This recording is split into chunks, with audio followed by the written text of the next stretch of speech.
The Gopher Coaches Show is presented by Window Concepts and Affinity Plus Federal Credit Union. Now, it's the Gopher Coaches Show with Dawn Plitzerwhite and Ben Johnson.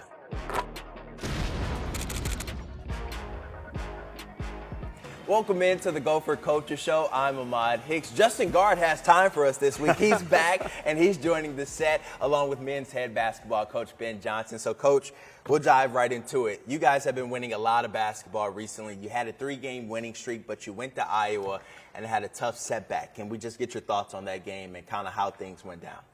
Yeah, we had a tough second half stretch there. I think when Dawson went out, we kind of lost our defensive identity a little bit. And again, it was like game one where we got caught up in their pace. And, you know, defensively, we've got to be able to keep control of the game and keep control of the pace and play to our identity. And we got to continue to work on that. So it's a learning experience for sure, but one that I think we can still take some positives away from. And what went away identity-wise? Because I've heard you talk about that a couple of times, and you even said it after the game yesterday. We lost our way a little bit. So what did you get away from when the first half you were playing spectacular basketball? I think it was just our mentality. You know, Dawson does such a good job of being our defensive anchor. He makes up for a lot of mistakes. He's obviously got veteran leadership, so you hear his voice a lot. He's able to kind of control things defensively, and just even to have his presence out there defensively to make up for mistakes. But it was our mentality. You know, it became an offensive game, and we had enough points to win, and then we didn't make it a defensive game. And that starts with our mindset. And I just thought we kind of lost our way a little bit with our mentality in the second half. Coach, offensively, you guys were on fire in the first half, knocking down threes from it seemed like everywhere on the basketball court. But in that second half, when Dawson went down, Iowa went on a 16-0 run. What do you think could have stopped that run, you know, outside of a timeout or just getting into a better offensive set? Yeah, I think we took some pretty good shots during the second half. I think we had 70 points with 11 minutes to go. Right.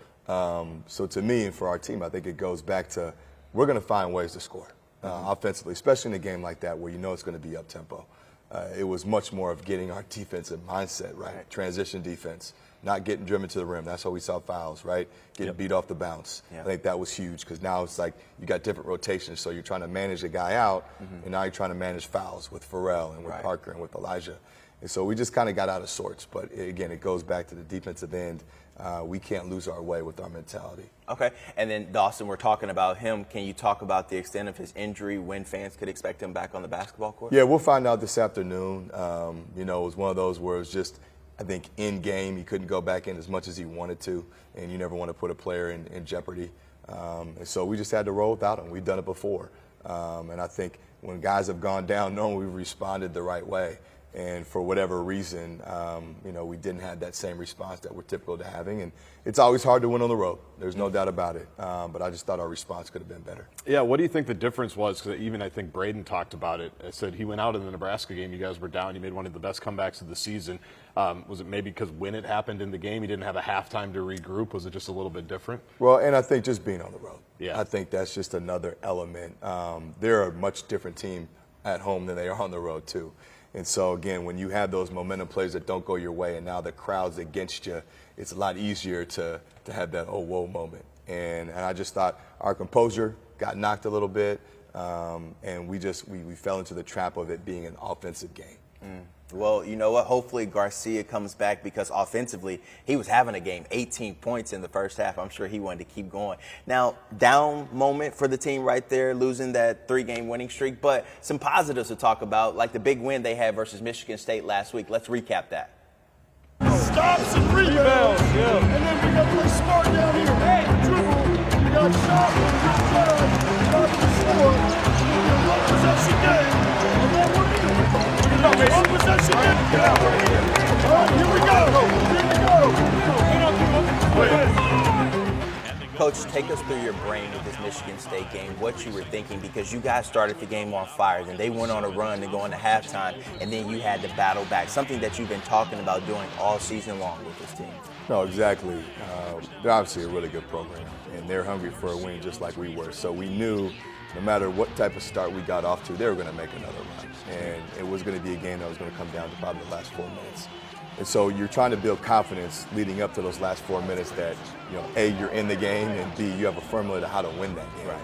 And I thought our guys did that. I thought throughout the course, they were battle tested on both sides of the ball. We were making really good plays. Our bench was involved, but our defense was so big.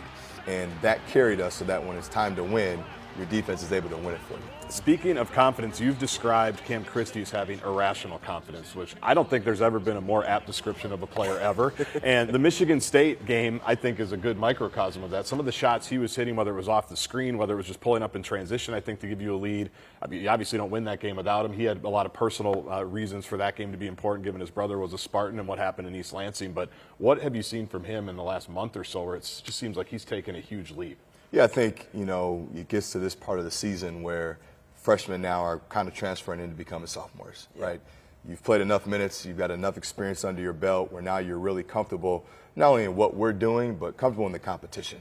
And once you get comfortable in competition and you've played enough minutes, I think the game slows down for really good players. And I think you're seeing that. You're thinking he plays with great poise right now and obviously really good confidence, but the game has slowed down for him. He's really starting to see it. Well, like that shot right there coming off the screen, I mean, that's a pro shot right there, right? That's an NBA play in the Big Ten Conference. Not yet, Cam. Not I yet. know, right? We need but you a couple more even years. the three-pointer before the timeout where he got fouled, it's like, you guys, that was a tough spot in the game where you guys were struggling to find points, and he just seems to have this knack for when you guys need him. Yeah, I think, he's one of those players where he seizes the moment, and he's got unbelievable confidence. Our staff and our team has confidence in him. He's made those type of plays since the summer. It's something we've seen almost every day. And so I think when good players get comfortable and get to their spots, they make plays.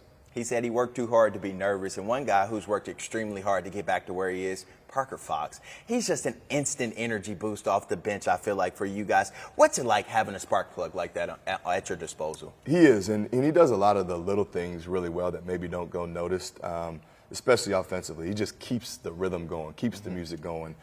He's a guy that we can kind of play in what we call flow more because he can make reads, he can make decisions, he can dribble pass and shoot it. He can drive you off the bounce. But then, to your point, defensively, he's a spark, right? Whether it's the chase down block, whether it's a rotation, whether it's a key steal that he might make, a key charge, a key pivot. He does things that older players do that have really good IQ, but have a ton of experience. Right. And he's been key for our defensive pluses, and we need him to continue to play like that. He was playing chess in Iowa, too, because he missed 2 layups in the second half in a row, and then the ball got kicked out for a 3. So I thought that was a smart move by him. It was. To just blow a couple of bunnies and get it out to a shooter. There's no question. I think when I was watching that play unfold, I was thinking, there's no way we just missed 2 layups. And then I saw it get kicked out. I think it was Mike. Yep. And I was like, well, we'll trade 2s We'll for take 3s. that, Yeah, we'll take 2s for 3s. It worked out. So Parker's getting extended minutes, and he's playing quite a bit here recently. But obviously, if someone is getting minutes that maybe didn't in the beginning of the year, someone else, those come at a cost, essentially. Isaiah Enan hasn't played a ton lately. Joshua Joseph hasn't played a ton lately. So how do you make sure those guys stay ready, or what's your message to those guys as they obviously want to get back in? Yeah, no, they're obviously in a big part of our team's success moving forward. I mean, we need everybody. But that's the hard part is when you go to your bench or you play guys other extended minutes, there's going to come a price with that. And some of it is matchups. Sometimes it's not always, hey, what a guy's not doing. Right. Sometimes it could be, hey, this guy or this rotation or this group is playing really well. Or these matchups for us offensively, defensively might just fit better. And so you just want to keep those guys positive, keep them working, keep their mind in it. And those guys are competitors. They want to find ways to help benefit and help the team. So we'll do our job as a staff to keep them motivated. Well, you know what? It's a good problem to have right now for you guys because last year you didn't have enough depth to really compete and play meaningful games. Now you do. And one guy who's doing a lot for you guys, Elijah Hawkins. We're going to talk about Coach Johnson's point guard on the other side of the break and how he landed here in Minnesota to become a Golden Gopher. Stick around. More Gopher Coaches Show returning after the break.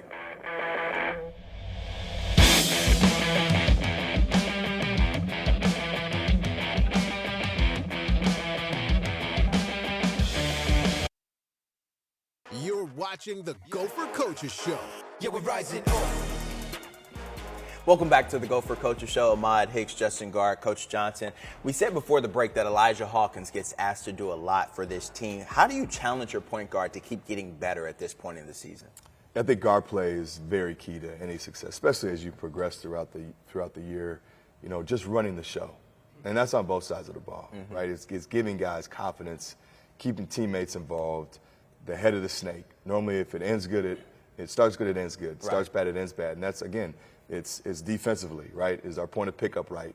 Are we solid on the ball? Are we aggressive on the ball? That's going to trickle down to everybody else. And then offensively, it's just getting into our stuff, playing with really good pace. So, we talk a lot about that, about mentality, pace, flow, making sure the ball's moving and we're playing the right way. All right. Well, Justin, I know you have some more questions, but I got to make you wait because we have a story coming up. I'll play with the Elijah right pace. Whatever pace you need to play with. He's a team first guy, Coach. I'll play with that pace. You should pick him up for the end of the bench. Now, we have this story with Elijah Hawkins. I got a chance to go one-on-one with him, ask him how he got here to Minnesota and what he's hoping to accomplish before he graduates. Take a listen. All right, so, Elijah, walk me through how you ended up here in Minnesota from your HBCU, Howard. I guess last year, after my team had a great season, our first March Madness appearance in 35 years. Right. I decided to enter the transfer portal, which a lot of athletes do when, they feel it's best to, make a change or have a transition. So I feel like it was best for me, to come to a school where, I have more of a platform and, I could really show my talents at the highest level. And, Minnesota came apart about midway through my process of the transfer portal. And they were my first visit, and I just loved it here. And I just couldn't say no. And how can you pass up playing at Minnesota when you have players like Cam Christie on your team? What's it like playing with this guy? It's great playing with Cam Christie, when every time I pass him the ball, it seems to go in. So, I can't be mad at that. What was Coach Johnson's selling point to coming here? What did he say it was going to be like? What was the team going to be like? Because obviously Minnesota had some down years recently. Yeah, for sure. I've seen the roster. There was a lot of talent on the roster. We had guys like Cam and Mike coming in. Those were two key pieces to my commitment. And I feel like with them two coming in, that created more of a guard balance for me. And I knew that they both could shoot the ball at a high level. So I feel like us three playing together very complement each other. And that was a big part. Dawson Garcia, that's All-American big man, and Pharrell Payne, two All-American big mans. I feel like those were definitely two great parts to me committing. All guys that I see that I can get involved and, we can make each other better. So, yeah. What's it like coming here with these facilities? I mean, because when you look around here, I mean, it's just like state of the art. What was that transition like, having this type of access to go work out and craft your game? This is everything. My first time coming in here, I just thought I was walking into the future.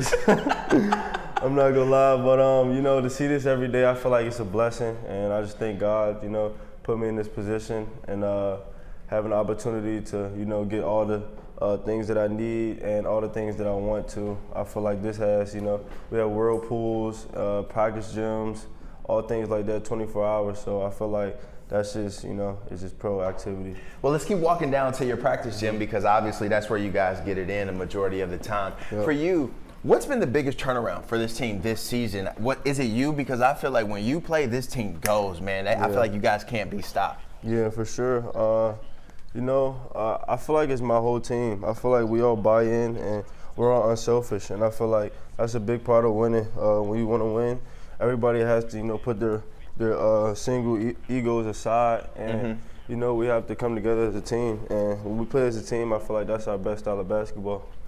You had some success winning last year, and Coach talked about having players that won in the past is important. Cam being one of those guys in high school. Yeah. What winning mentality did you bring over here, and how did you rub that off on your teammates? I bring a strong winning mentality. I bring grit, hunger, competitive.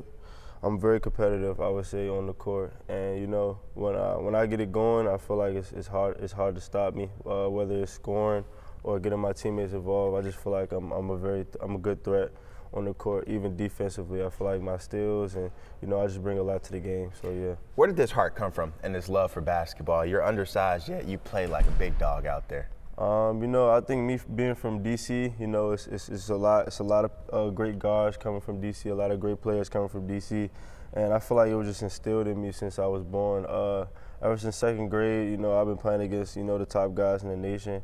And, you know, guys from where I'm from, we just never back down from the moment. Okay. All right. And I want to ask you about life outside of the basketball court. So we keep walking this way. So you're from D.C. Yeah. Obviously, you did an internship out here that was pretty impactful on your life. Yeah. Explain to me what that internship was, what you did, and how that had a big impact on you.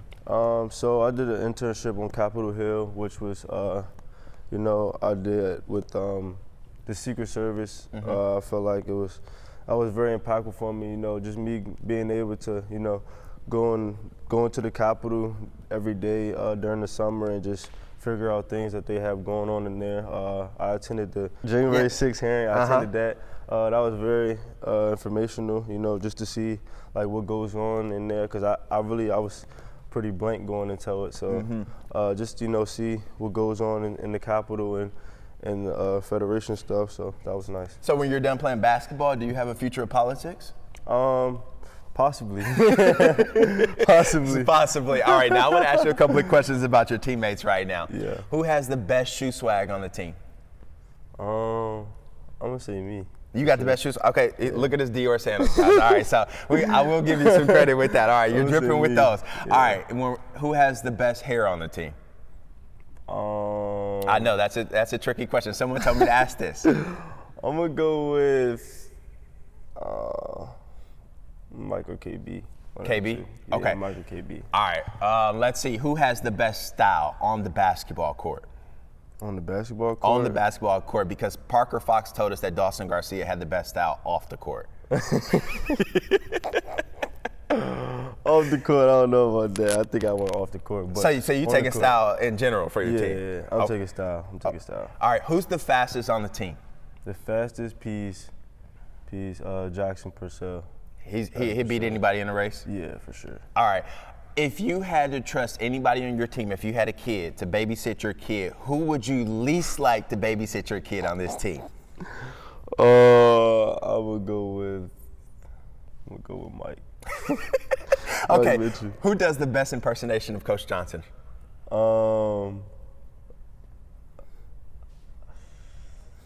Isaiah Enid. Okay. All right. And final question that I have for you. If it comes to running sprints or suicides or anything like that, who's the one player on the team that you guys are watching closely to make sure they make their time? Probably Big Jack or for real, I say Big Jack. All right, well, we appreciate your time. You keep doing your thing. Got another big year coming up for the Gophers. We appreciate it, man. Appreciate you. Well, there's a lot of truth in that last 90 seconds, Coach. I mean, did you learn something about your team there? Learned a little bit. You learn something new every day. You got to know who to watch now. What would a Ben Johnson impersonation entail? What do you think? You know, that's a really good question. Yeah. I'm actually going to have to maybe pose that question because I'm interested to see what. Bring Isaiah up and see. I might have to. Maybe let him talk before Purdue. In all seriousness, with Elijah, you talked a lot this offseason about bringing a guy who's been there, who's been to the tournament, who's been a winner. So what do you think he has brought to your team in that regard, and how do you think he's adjusted to the Big Ten? I think his progression has been really good. You know, from the beginning stage of the year to where he is now, I think it's light years. You know, I think his work ethic has contributed to that. He alluded to it. He's a big-time competitor. He wants to find a way to be successful. Yeah. He's a survivor. And, you know, I think our team responds to him. I think our team responds to his confidence. Our team responds to his fight, his competitive hunger, his edge. And when he's playing like that and he's pushing it, and he's just asserting himself with that mentality, I think it just resonates with everybody else on the team. Well, needless to say, he's going to need to bring it at practice this week and later because you guys have a big matchup later on this week with the top-ranked team. We're going to talk about their Purdue matchup on the other side of the break. Stick around, more Gopher Coaches Show when we return.